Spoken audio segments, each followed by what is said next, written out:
Hello, intrepid followers, subscribers, and watchers of my YouTube videos. Welcome to Cosplay in the Geekfort, and I am here with Abbycatcosplay. Hi, Abby. Hello. Hello. How are you today? I am fantastic. Great. It's been a good day. So let's get into the questions. Talk to me about cosplay. What is it for you? Cosplay for me is pretty much where all of my spare time and spare money and spare energy and spare brain power goes. It's what I do outside of work and family. So it is a big part of my life. Cool. So when did you start? Like, what made you realize this is like what I want to do when I'm not at work?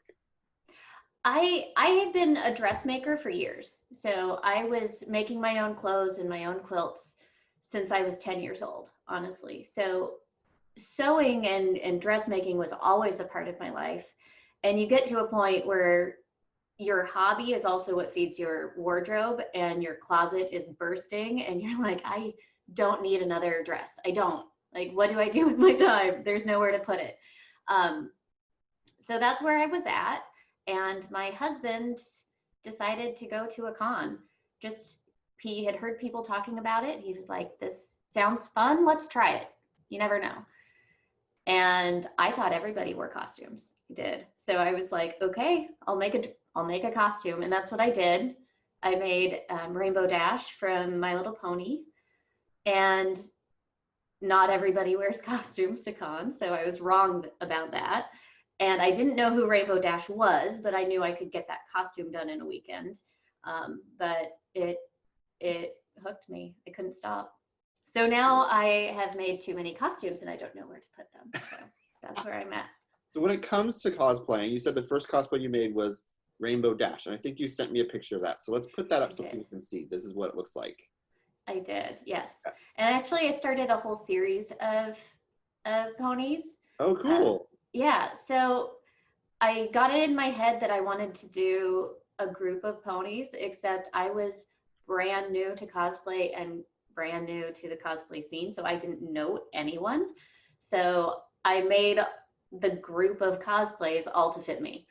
So can't wear 3 costumes at one time, it turns out.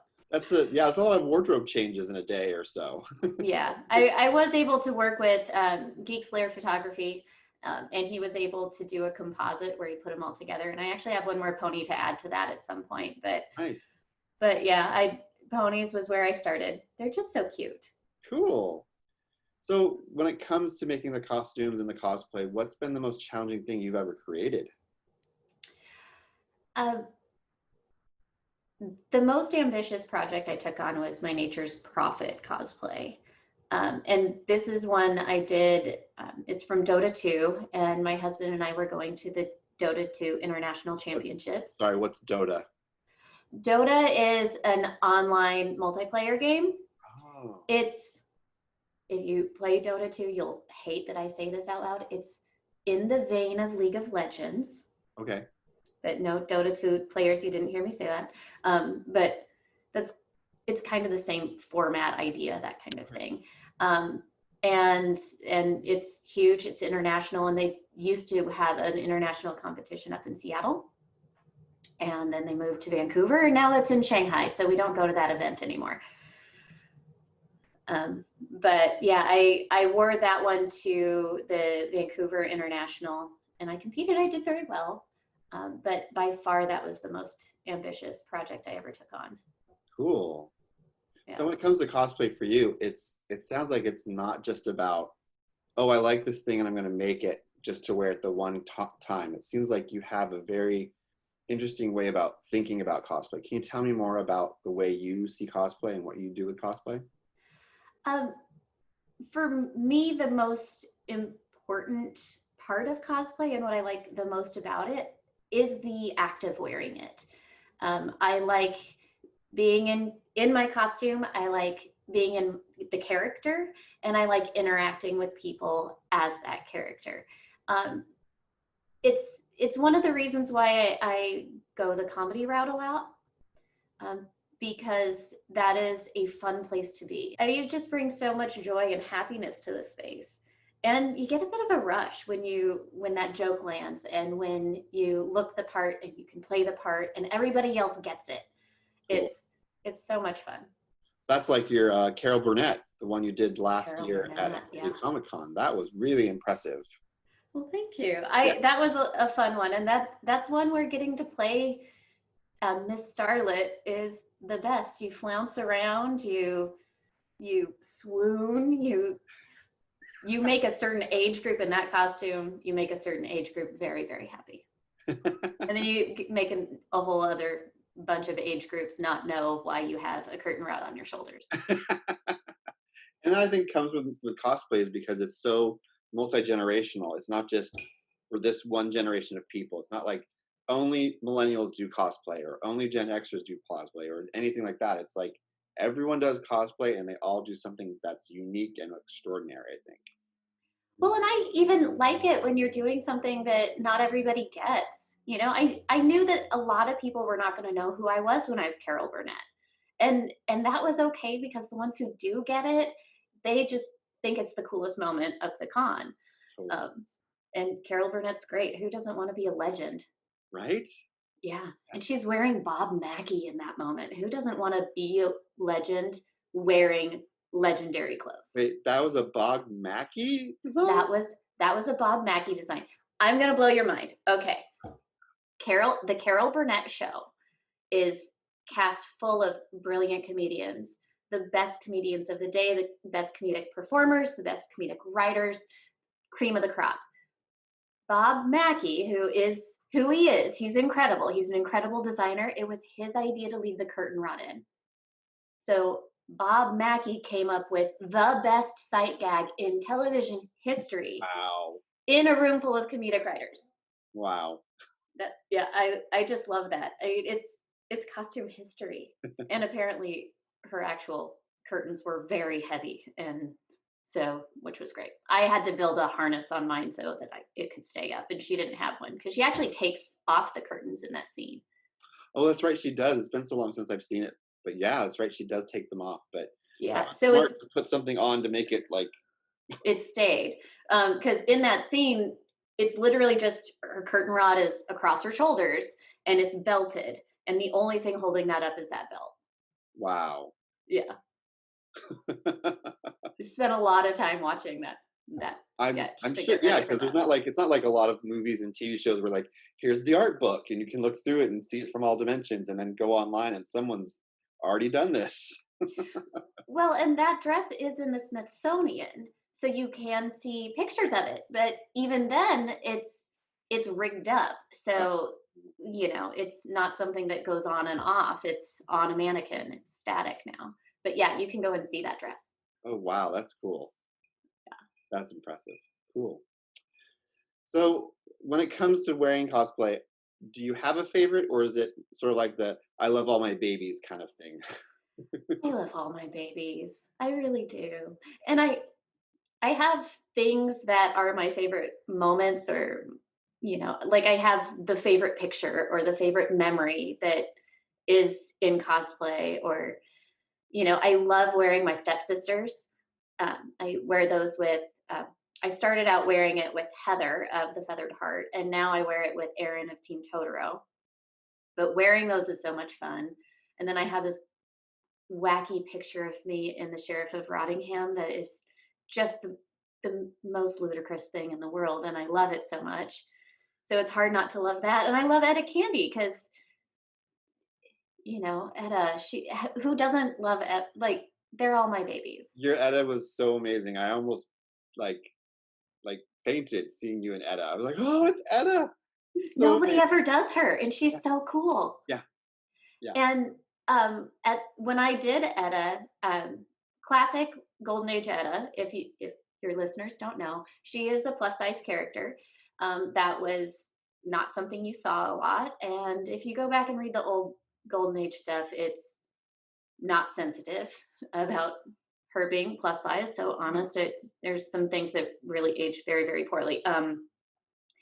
But at that time, I had actually gone through some weight issues, and I had gained about 40 pounds. And none of my clothes fit, and I was feeling like I was bigger than I'd ever been in my life. And I was like, why wouldn't I be Etta right now? Like, she is fabulous and fierce and strong and confident and all of these wonderful things Yeah. in her skin. And who doesn't want to feel like that? And I'm not in that place now. I've actually lost weight. So I have to remake it, and I'm going to be the 30 pounds lighter Etta. I'm going to do it. I don't care. She's wonderful. I love it. So what are some other things, like you talked about, like photos and certain like decisions like that you find that make you want to do it, as opposed to I want to do this character, it's my favorite one. Like, tell me more about some of the others you have. The thing that is motivating me right now to make costumes and which characters I pick, it's all about making me laugh personally. And I've found out that my sense of humor may not match the world's. Like, I think I want to do a bunny suit group of Emo's Pink Windmill Kids. I think it'd be the funniest thing in the world. I mean, I don't know if anybody else wants to get on board, but like, let's do bunny suit Emu's Pink Windmill Kids. I want to be Joe, of course. I don't care that it's a boy character. I'm going to put a bunny suit on him. Doing it. That'll make him more emo. The fact that he's in a bunny suit and he's just he hates it. Oh, can you imagine like the bowl cut wig with ears? Angry face. Yeah. And then a lot of back bends. It'll be great. Oh, it'll be so great. And another, like, I think doing the SNL sketch Mom Jeans would be so much fun. That would be an excellent one. That's iconic. Yeah. I want to pick characters where I imagine walking through a crowd and there's a dance move that goes with it. I mean, you know that Mom Jeans dance move, it would be this. Yeah, yeah. And they sort of like turn. Yeah, and like pop the hip. Yeah. You know, and with the Windmill Kids, it would be a lot of sky punching, you know. I think it fits because a lot of cosplayers that do group cosplay, they pick like a certain aesthetic, or they pick a certain group or characters that have something iconic about them, like a soundbite or a move or something that just makes it work, you know? I just want to have fun. I want to have fun wearing the costume. And as much as I'm proud of the work of My Nature's Prophet, and as much as I'm proud of some of those other much more ambitious builds that I've done, actually wearing them, walking around in them, having them on your body is actually a lot of work. Yeah, that's what I've learned from doing cosplay is like, oh my gosh, I didn't think through the movement part, or oh my gosh, I need to think about going to the bathroom. Mm-hmm. or getting in and out of cars. Like, yes, can you get in? My Nature's Prophet, I have hooves. I don't have shoes, so it's like the heels. That you oh my yeah. goodness. So walking around in those, it's no fun at all. And also because I've got this huge shoulder piece and horns and this huge thing that's prop and something that pulls behind me, I can't even really walk around.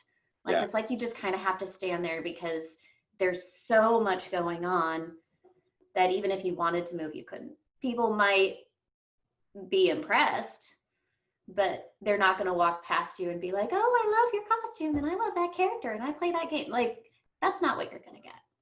Yeah. Well, it all depends on what you're going for. Like you said, you're not going there to be the center of attention. You're not going to cons to like... I didn't say that. There's some aspect of us, all of us, that when we wear a cosplay, we want to be the center of attention. I love attention. I'm not going to pretend I don't. But it's not like you're like going out of the way, like, I need to be the biggest and bestest. Like, you're like, I want to do this. Yes, I want to wear this. I want to feel this way. I want people to enjoy it with me. And sometimes actually you get the most attention with those.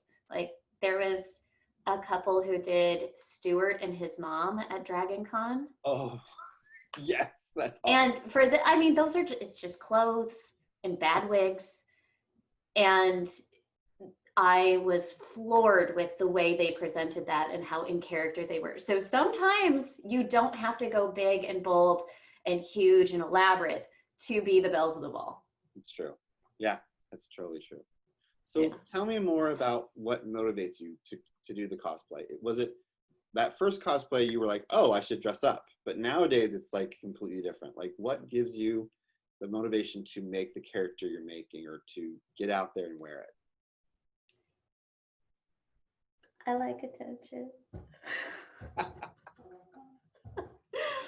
Sorry about it. No, it's addictive. It's just that dopamine rush. I love it. And whether it's at a con or at the photo shoot, I do love the artistry of it, but I think it's helped me find my inner actress also. Cool. Yeah. So do you think then when you're not in cosplay, do you find yourself more of an introvert, more of a quiet person? I don't know. I'm a private person, so I don't know if that's the same thing, because I do like being around people, but I also don't let people in my home. Like, it's not like I don't let people in my home, but it's like, if I'm going to be around people, I will go and be around people, and then I'll be like, yeah, I'm tapping out. So maybe I'm an introvert. No, it's more like you have some good, healthy boundary of like, I'm going to go do something and I'm going to have fun. It's like, okay, I'm done. I'm going to go home. So when it comes to like having moments where you're just like, especially now when we don't have anywhere to go, we don't have venues right now, in-person venues right now, what keeps you wanting to cosplay right now? I'm honestly struggling with that. I scheduled a couple of photo shoots during the summer. I am still pretty much isolating.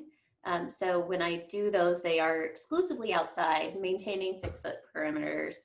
Like, that's where I'm at. And we're going into winter, so those are probably going to stop. I did switch briefly from making cosplay I went back to just making clothes.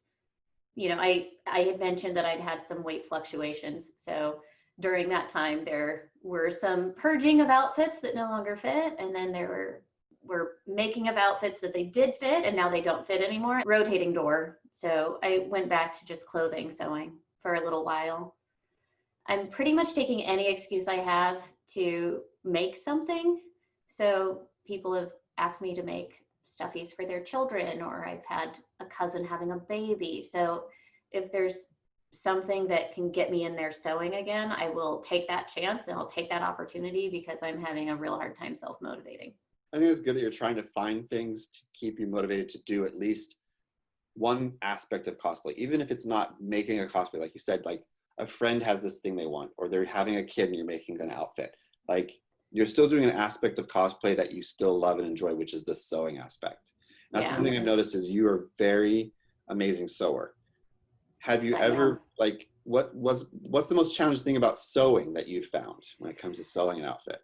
Probably fit, getting it to fit right. Crotches. Oh, the only people who think sewing is easy is somebody who's never had to make a crotch look normal. That's it. Sorry. Like, that's the hardest, getting crotches to look right. Whether it's pants or shorts or a bodysuit or anything, like that's your trouble area. That's the hardest area. Yeah, I could see that. Yeah, it just is.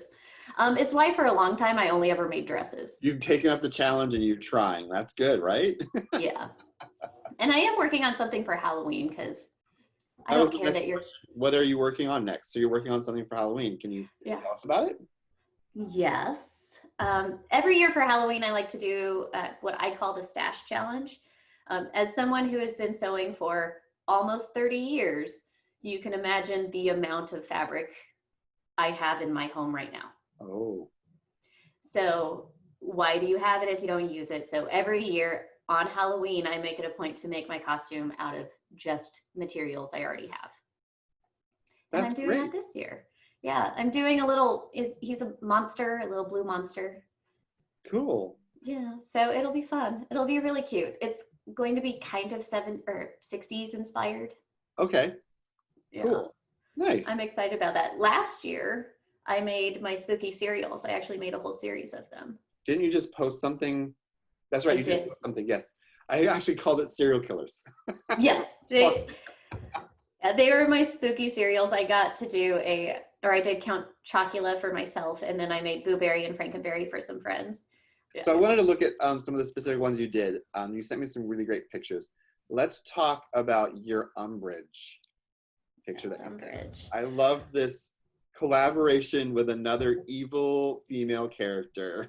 Yeah, that's my friend Olivia, who does Trunchbull, and I am Umbridge from Harry Potter. That photo shoot actually went a little viral. It was featured in Kotaku. Oh my goodness. And it wasn't my post, but it was somebody posted it, and it got shared 50,000 times or so. Yikes. Yeah. So that's a lot of fun. And that wasn't something that we planned when we made those costumes. We both independently showed up to a con in those, and we were like, this needs to happen. We need to do a best friends shoot. And we did this photo shoot with that, like, Let Me Tell You About My Best Friend song in the back of our head as the inspiration. Awesome. And then we posted it, and then everybody thought it was an engagement shoot between Umbridge and Trunchbull. Wow. Which wasn't the intention, but it tracks. Like, fanfic can happen out of anything. Well, and I can't imagine either one of those people being in a healthy romantic relationship, but we don't know their life. That's also one that's so fun. Villains are so much fun. I have been booed while I've been wearing that. I'm not surprised. I mean, and that's sometimes great is playing the villains. Like I just did Thrawn. Like at first I was like, should I do a villain? Are people going to hate me for doing a villain? I was like, I don't care. I think he's amazing and I'm just going to do it. Well, and I have a real hard time with like scary villains. I'm not good at that. I definitely go the ridiculous route. So my villains are the stepsisters. It is Sheriff of Rottingham. It is Umbridge. So it's those ones where you're not growling. You're not doing things like that. You're staring at people and killing them. You're sort of campy in a way, I guess. It's definitely camp.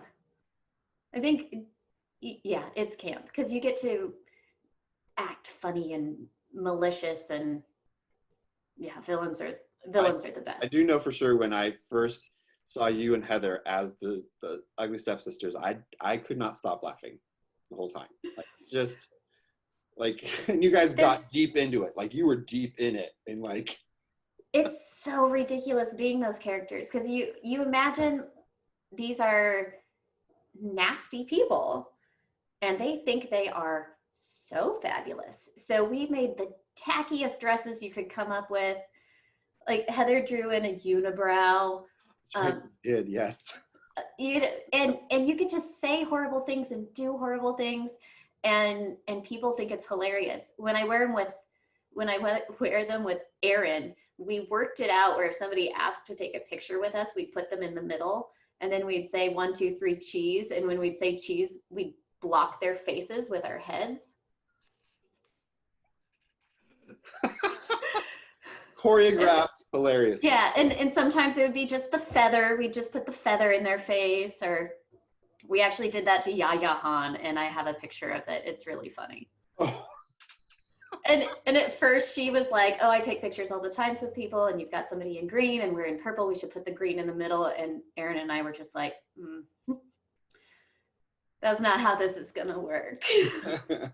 I mean, when you are doing that kind of over the top character, you still have to be respectful of people's personal spaces, and you still have to, do things that are within what people are consenting to. And so, you keep that in mind, but you take that little bit to be like, is it okay? Like rich man character, Tony Stark, if we kind of hang on your arm a little bit or something like that. Because, the stepsisters, they want themselves a rich man. They do. They after that riches. So speaking of one of the other characters you do is the Sheriff of Rottingham, and you sent me that picture. Is that Sheriff on that circular table? Yeah. I love the chest hair. I love the chest hair. Yes, it's glorious. It's all fuzzy. And I like doing sexy characters that should not be sexy. Like And that's one where that's kind of like the sexy version of Rottingham because he's not wearing all the other stuff, the velvet and the chain of office and stuff like that. So that's him trying to seduce. Speaking earlier, you talked about bunnies. So you did send me a picture of you in a bunny themed. Tell me more about this one. That would have been my Bun and Bunner suit. I'm also known as Dumb Bunnies. It's from Dumb and Dumber. Oh, I love that connection. How you can, that's the best mashup. I love when cosplayers can mash two things together that you normally would not see, and it just chef's kiss. I did that with Umbridge too. I call her Bunbridge. Oh. So I have a sexy Umbridge. That is awesome. You know, I had enough of that hideous pink awful fabric. I'm like, there's enough for a bunny suit here. Why not? I actually really love doing bunnies in general. I find them so fun. There's something whimsical about them. There's something retro and pinup about them. I do like doing sexy characters, but I tend to like them if they're also funny. And bunny suits are a great way of taking somebody like Harry Dunn from Dumb and Dumber and doing a sexy version of him. Well, and that was actually the first time I got to cosplay with that particular friend. Her name is Claire, where she was the orange one. She was Lloyd Christmas. And, you know, when you're doing characters like that, it is about how you walk and how you interact and being ridiculous and thinking you are so much cooler than you are. I mean, that's what those characters were. And I had never worked with her before.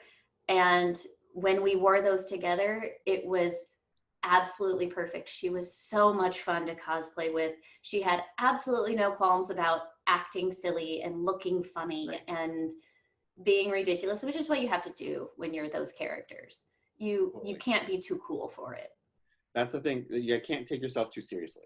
At all. And I think you're gonna lose the joy so fast. I think in general with cosplay in general, you have to not take yourself too seriously. Like once you do, you sort of like either like you said, you just like lose that like reason you're doing it, you know? Yeah.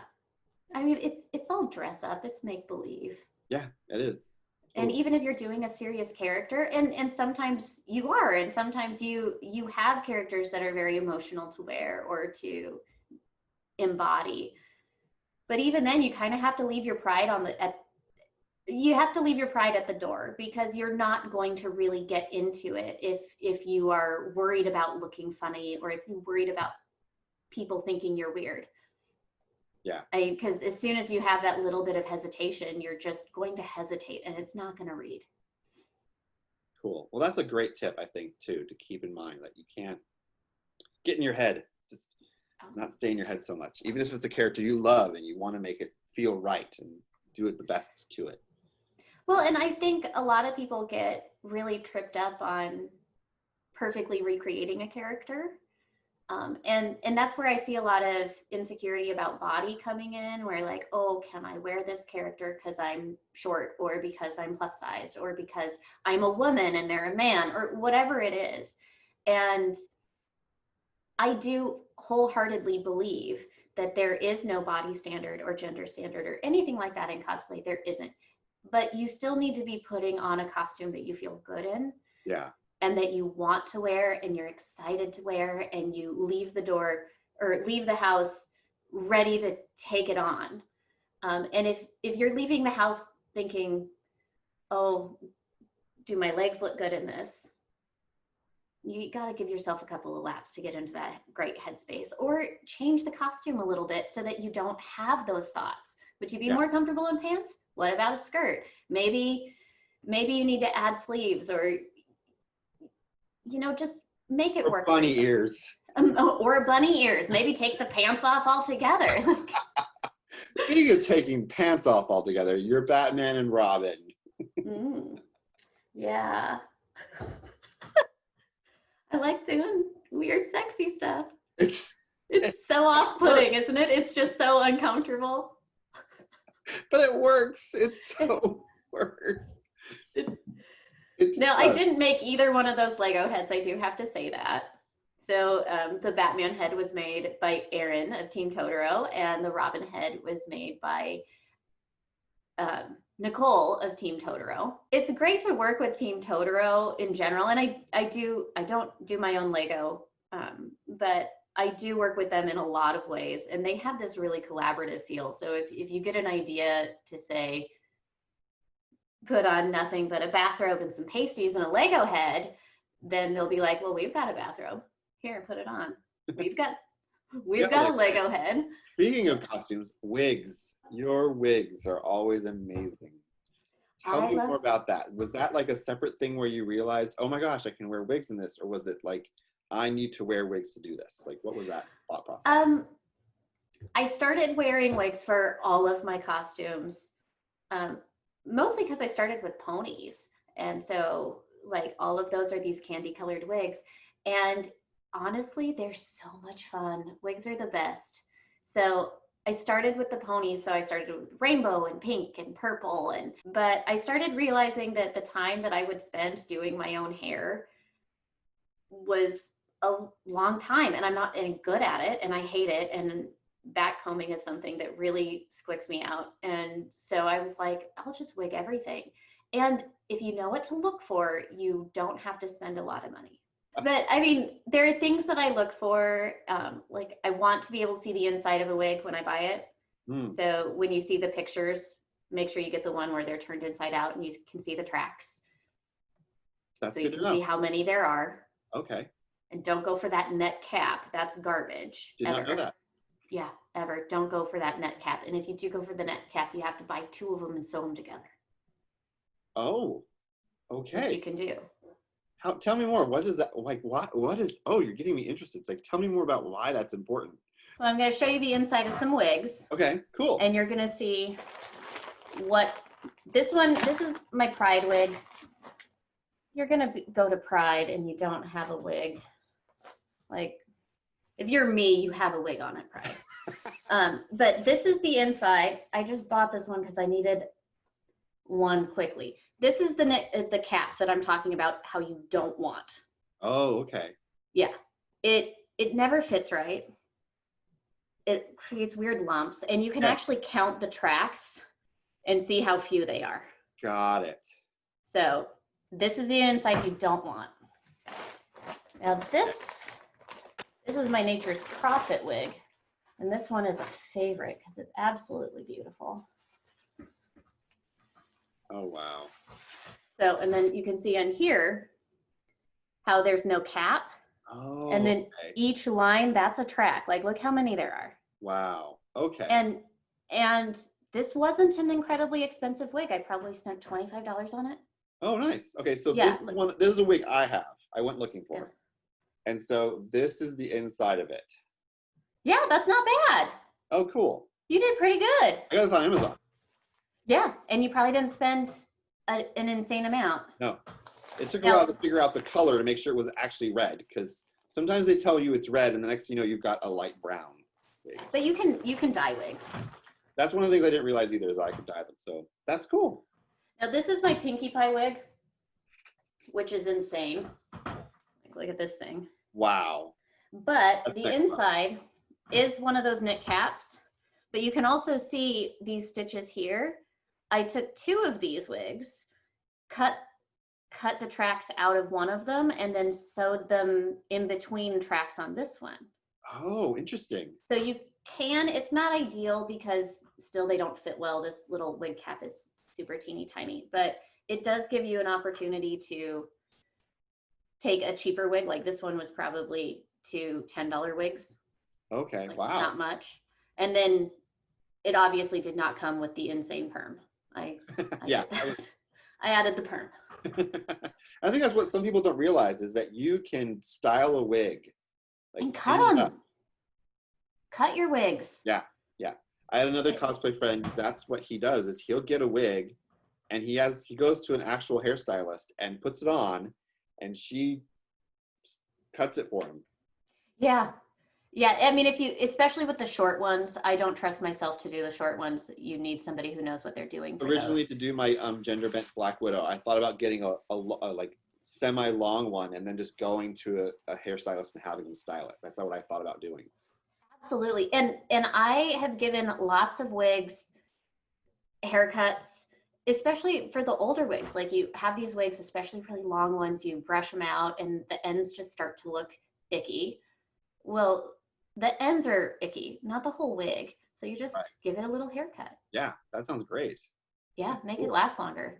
And then you get to buy all these sort of crazy things like this. Like, why in the world would I need a cotton candy wig?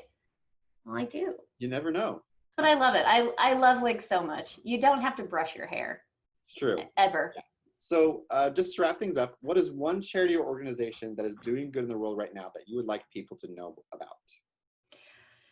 My one that's very close to my heart is the Multnomah County Animal Shelter. It's a place I volunteered in the cat room for years and years. And people have this idea that no-kill shelters are where you should spend your time and money.